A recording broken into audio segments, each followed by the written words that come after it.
欢迎来到我们新一期的深度解析，我是你们的主持人。今天我们要聊点特别的。你想象一下，就是明天早上醒来，你突然决定今天一整天都要用你的非惯用手来生活。大家好，我是陪大家解开思维谜题的客座专家。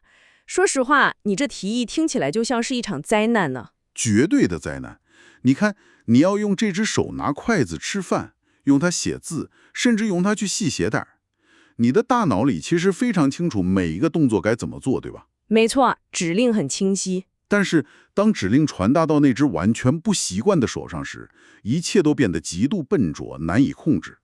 你明明有一肚子复杂深刻的话想写下来，结果写出来的字却歪歪扭扭，就像个刚学写字的小孩一样。太对了。那种由于表达能力完全跟不上思维深度而产生的强烈挫败感，其实完美的重现了当我们试图用外语思考时大脑所经历的折磨。这种笨拙感其实不仅仅是生理上的，它更是一种深层的认知摩擦。我们太习惯于依赖母语了，母语就像是我们思维的一张安全网，或者是那种毫无阻碍的高速公路。对，极其宽阔的高速公路。当我们突然被要求离开这条路，去一片长满杂草的荒地里重新开辟一条新路时，那种失去语言掌控力的失重感会让大脑本能地产生抗拒。 OK， 既然大家都感同身受，那让我们来好好拆解一下这种抗拒感，以及到底该怎么打破它。在今天的深度探讨中，我们要集聚一份极简但信息量极大的资料。是的，这份资料来自 Go Mandarin Daily， 内容真的只有寥寥数语，是两个人物李伟和小雨关于如何用中文思考的简短交流。没错，但你千万别以为这是什么老生常谈的无聊语法课。如果你仔细审视这几句简单的对话，你会发现它其实提供了一套极其精妙的心理战术，专门用来瓦解我们那种根深蒂固的畏难情绪。确实，用外语思考可以说是很多语言学习者心心念念的终极境界，但也正因为它是终极境界，它成了一堵无形的高墙。我们来看看对话的开局，李伟直接抛出主题，说今天要学怎么用中文思考。这时候，小雨的反应简直就是你我，或者说正在听这次解析的你内心最真实的写照。小雨说了什么？小雨说，很多人觉得就很难，这句话太有共鸣了。但是真正让我觉得需要打个巨大问号的是李伟紧接着的回应，他毫不犹豫地说其实并不难。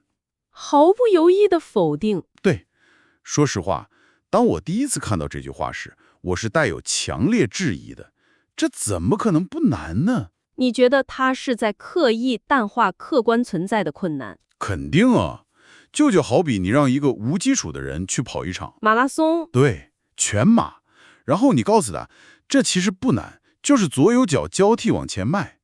这听起来太像那种不负责任的廉价鸡汤了。用一门全新的语言去重塑大脑的内部对话机制，这本身就是一个极其庞大的认知工程啊！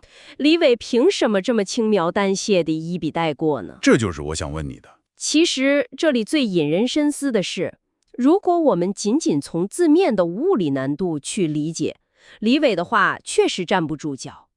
但如果你把它置于一个引导者的角色，你就会发现，他这句断然否定根本不是在陈述客观事实。那个不是陈述事实，那他是在干嘛？他是在进行一次强制性的认知干预。小雨那句觉得很难，反映了学习者在行动前的一种心理预设。当你在脑海里把一个目标无限放大，把它想象成一座不可攀登的珠穆朗玛峰时，这种巨大的压迫感会直接导致你的行动瘫痪。哇，你的意思是李伟必须在第一秒钟就彻底摧毁这种恐惧，不然这事儿根本没法往下推进。完全正确。恐惧和敬畏是行动最大的敌人。当你觉得一件事极度困难时，你连尝试的勇气都不会有，因为大脑在极力避免失败带来的挫败感。所以李伟那句其实并不难，是在粗暴但有效地打破这堵心理高墙。是的，他是在暗示把它从神坛上拉下来吧，它不过是一项普通的技能，别把它妖魔化。这其实是在为你接下来的行动进行一种心理松绑。这就完全说得通了。它不是在否认过程的复杂性，而是在解除大脑的警报，让神经先放松下来。是的，不过，如果对话只停留在“这不并难”这种喊口号的层面，那它依然是空洞的。真正让这套理论落地，并且让我觉得拍案叫绝的，是李伟接下来给出的具体策略。他给出了行动指南。对，他说只要每天练习10分钟。哎，你知道吗？真正有趣的地方在于，这个方法让我立刻联想到了我们对待牙齿健康的态度。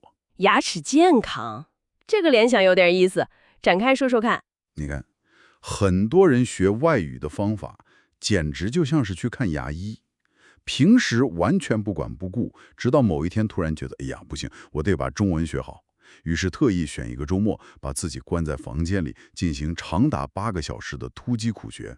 典型的单次高强度，但长期零输出模式。对呀，这就像是在牙医的椅子上经历了一次惨烈无比的根管治疗，过程极其痛苦，头晕脑胀。然后呢，因为体验实在太差了，接下来大半年都不想再碰这门语言了。大脑对这种痛苦的记忆太深刻了，所以会本能的逃避。没错，但是李伟的方案是每天10分钟。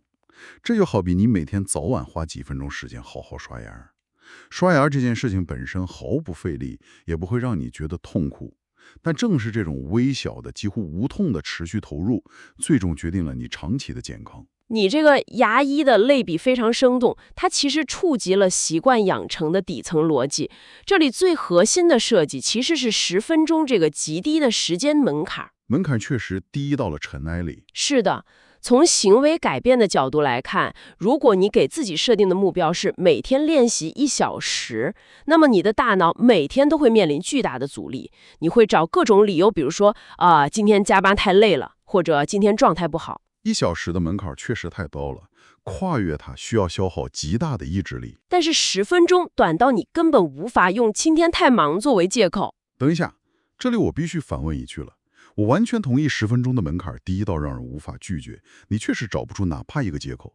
但是从实际效果来看，10分钟真的有用吗？你觉得时间太短不足以产生效果？肯定啊，10分钟可能也就够我们在脑子里回放几句最简单的你好谢谢。如果仅仅靠每天这么微不足道的10分钟，它到底是怎么产生实质性变化的？这难道不会变成一种极其低水平的重复吗？这是一个非常核心的质疑。要回答这个问题，我们需要理解语言习得的一个关键机制，它不仅是信息的累积，更是状态的切换。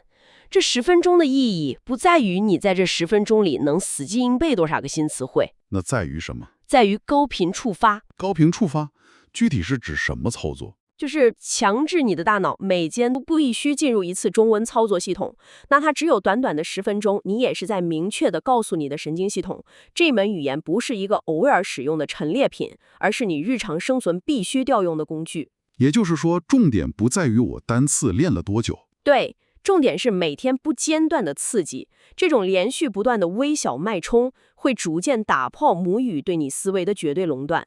你不是在通过这10分钟去学语言，你是在通过这10分钟去焐热那条用中文思考的神经通路，让它不至于荒废掉。是的，利用神经的可塑性，让这条新路慢慢成型，从而消除我们一开始提到的那种非惯用手的笨拙感。我完全明白了。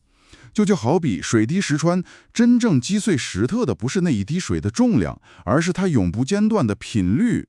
你通过每天10分钟的强制开机，让大脑逐渐习惯这个新系统的存在。正是这样，用频率去抵抗阻力。哇，这个视角太清晰了。但即便这条神经通道被慢慢焐热了，我们也不可能指望靠着每天10分钟，在短时间内就突然变成语言大师吧？当然不可能，那就不符合科学常理了。这就自然过渡到了李伟给出的后半句建议。他说你会慢慢进步。我不得不说，在如今这个充斥着什么30天流利说、7天速成精通这些浮夸承诺的时代，李伟这句坦诚的慢慢进步显得尤为罕见和清醒。如果我们把它和更大的图景联系起来，这其实展现了极佳的期望管理。期望管理？对，在任何长期的挑战中，期望管理甚至比方法论本身还要重要。你试想一下，如果李伟给出的承诺是每天10分钟，1个月后你就能像母语者一样思考，结果会怎样？结果，那学习者大概在第3周就会彻底崩溃。为什么？因为他们会发现自己依然卡在最基础的表达上啊。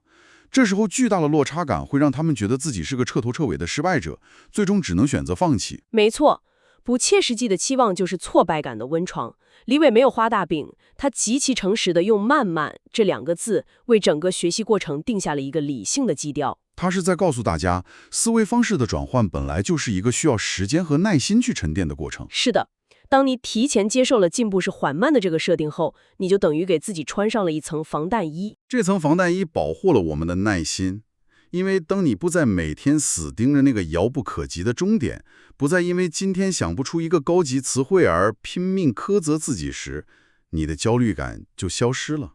你把所有的注意力都收缩到了当天那微小的10分钟里，只要今天做到了，你就是成功的。这是一种非常智慧的聚焦，它把一个漫长且充满不确定性的结果，转化成一个每天绝对可控的过程。确实如此。而最让我觉得，充满戏剧张力的是这份对话的结尾。小雨最后的表态。对，小雨这个在开场时代表了所有畏难情绪，觉得这很难的人，在听完了李伟这套降维打击、降低门槛，并且完美管理了期望的组合拳之后，他的回应干脆利落，没有任何犹豫，完全没有。他没有说那我明天早上定个闹钟试试，也没有说等周末我买个新本子就开始。他说的是那我们现在开始吧。这句话可以说是整段对话的高潮，它完美展示了当一切心理阻力被去除后，行动是如何自然而然发生的。这里的反差感太强烈了。面对用外语思考这么宏大深奥的目标，最后的落脚点竟然是一个毫无拖延的、立竿见影的现在。在现实生活中，我们在面对复杂任务时，真的太容易陷入一种叫做过度准备的陷阱里了。哎呀，这个我太有体会了。比如我们会花上好几个小时去搜索最好的外语学习 App， 去知乎上看几万字的经验帖，对，把日程表排得满满当当，买一堆根本用不上的辅导书，然后心安理得地告诉自己，好，我下周一正式启动。但所谓的过度准备，本质上不过是拖延症的一种高级伪装罢了。这话有点扎心呢。虽然杂心，但很真实，它让你产生了一种已经非常努力在推荐这件事的虚假充实感，但实际上你根本连起跑线都没有踏出去，你只是在用繁琐的准备工作来逃避真正去实践时可能面临的笨拙感。这么一说，小雨的那句现在开始就像一把利剑一样，直接斩断了这种自我内耗。是的，现在这个词蕴含着巨大的能量，因为用中文思考这件事，其实根本不需要任何物理层面的准备。你不需要特殊的场地，你不需要先进的设备，甚至不需要翻开任何一本书，只要你的大脑还在运转，你随时随地都可以开始。既然门槛已经被降到了每天10分钟，结果也被允许慢慢发生，那你还在等什么呢？立刻行动就是唯一的，也是最合理的答案。总结得非常精准。我们回过头来看这份极其简短的资料，它其实为我们完整勾勒出了一个应对复杂挑战的绝佳思维模型。第一步，剥离恐惧，千万不要把困难神圣化。第二步，寻找一个摩擦力极低，可以毫无负担地嵌入你日常生活的微小行动，比如每天10分钟。第三步，对结果保持长期的耐心，接受慢慢进步。还有最后一步，也是最关键的，消除所有准备阶段的借口，从当下这一秒立刻启动。没错。所以正在收听这次探讨的你，无论你现在的目标是什么，也许你真的在死磕中文或者另一门外语，也许你正在面对一个让你感到不知所措的庞大工作项目，又或者你想培养一个全新的生活习惯，都不要被那座山的高度吓倒。记住今天李伟和小雨的这番对话，套用这个10分钟法则，把那座看似不可逾越的高山拆解成你每天都能轻松跨过的小土包。就像前面说的，给自己足够的时间去慢慢成长，但不要给行动任何等待的借口。不过，就在我们要结束今天的探讨时，我突然意识到这份资料留下了一个极其巧妙的空白。哦，哪里有空白？就像是一个开放式的结局一样。对话在小雨那句充满决断力的“那我们现在开始吧”之后就戛然而止了。确实结束得很突然。资料给了你一套完备的心法，告诉你门槛有多低，告诉你行动要多快，但它唯独没有告诉你，当这10分钟真正开始倒计时的时候，你的大脑里究竟该怎么做。啊，他把这10分钟的空白画布完全留给了听众自己去填补。这太引人思思了。想象一下，如果你今天真的被触动了，你决定放下手机，深吸一口气，开启这神奇的10分钟，你的大脑里会发生什么？你会不会环顾四周，尝试把你看到的电脑、咖啡杯、窗户在脑海里默默用中文命名一遍？还是你会闭上眼睛，在心里把今天早些时候和同事的一次争论，用你仅有的中文词汇重新演练一次？又或者你只是试着用中文在心里构思一下今晚打算吃什么？所有的心理建设都已经完成，阻碍已经扫清。是的，既然决定了现在就开始，那么今天听完之后，属于你的这10分钟，你打算用来想些什么呢？